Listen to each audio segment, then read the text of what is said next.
Hello, everyone, and welcome back to Addiction Solutions with Roselle. So glad that you could join me again for another episode. We're going to be talking today, or we're going to finish up today with physical health, with your health connected to addiction. But as I say in every show, what I want you to do, tell your family, tell your friends, go to YouTube, have them type in Addiction Solutions with Roselle and subscribe. It's free. It doesn't cost anything. And there could be information on the videos that could really help them or family or friends. So be sure to do that. And so today we're going to get into the conclusion of addiction and what it causes you physically.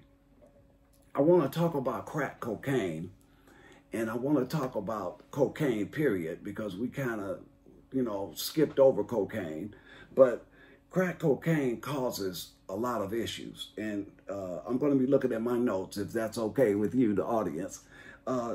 It causes lung and kidney disease and worsening of respiratory disease, such as asthma from smoke inhalation.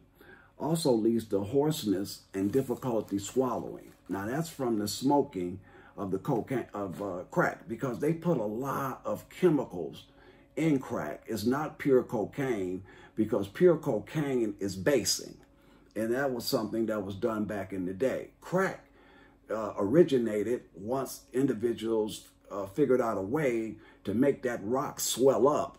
And so when I was coming along, they said that they put decon, fluorescent lights crushed up and put it all together and put your baking soda in there, and that came that big yellow rock. And that's what you were smoking. And so, hey, it's a wonder it didn't do damage, to the body, to the mind, to the brain. Okay, so the most significant organ damage is heart damage. Includes heart attacks, high blood pressure, and irregular heartbeat. A lot of the people, old timers, know about a gentleman named Len Bias. He was a basketball player for the University of Maryland, and he was drafted by the Boston Celtics. And he was getting ready to sign a big contract. Apparently, the story goes that he went to a party, and, they were having a good time, and they gave Mr. Bias some cocaine. And so I believe it was powder.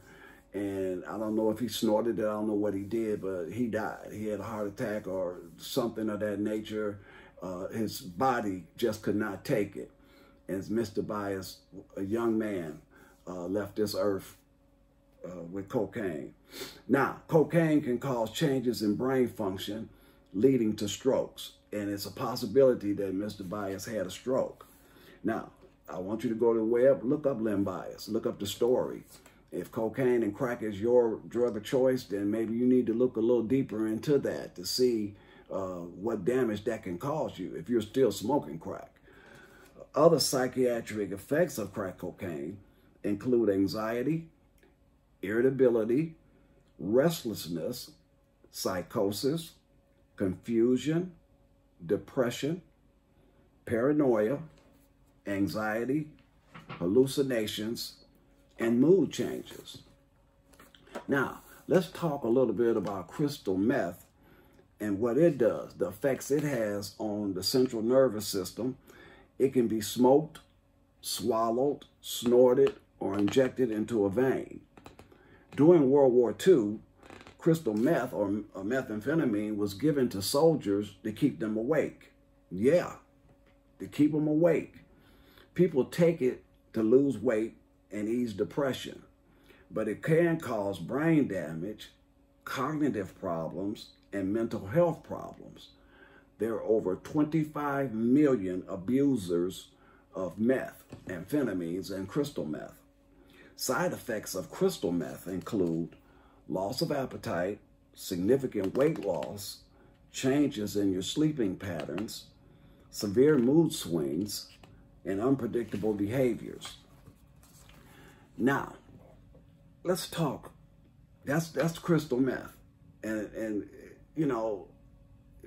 I'm from Detroit, and I never knew about crystal meth. You know, I never smoked it. I never knew anything about it, but it is it's terrible. You know, it causes damage to the skin, you know, the teeth, all of this. You know, those are the physical issues of crystal meth, because it has so many chemicals that people mix in with it, and that's what causes all of the damage to your skin and teeth of that nature.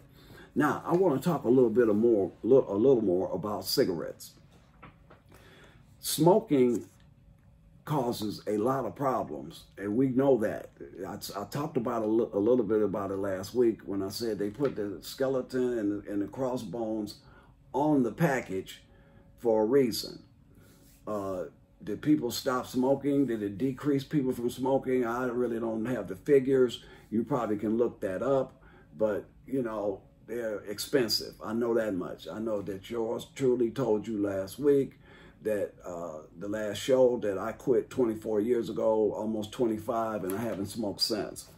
But smoking causes cancer, heart disease, stroke, lung disease, diabetes, COPD, which is chronic obstructive pulmonary disease.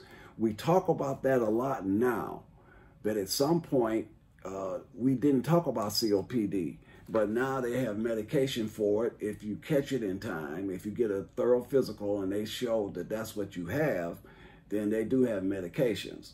But you still got to stop smoking. It don't do no good to take medication and you're still smoking. Now, it also includes emphysema and chronic bronchitis. Now, that's what my granddad died from, was emphysema. He was diagnosed with it, and he continued to smoke. And eventually he passed. And he was around 71, 72 years old, which, you know, that's not old. But, you know, granddaddy wouldn't stop smoking. If you continue to smoke, you increase your risk for tuberculosis, certain eye diseases, problems of your immune system, including rheumatoid arthritis.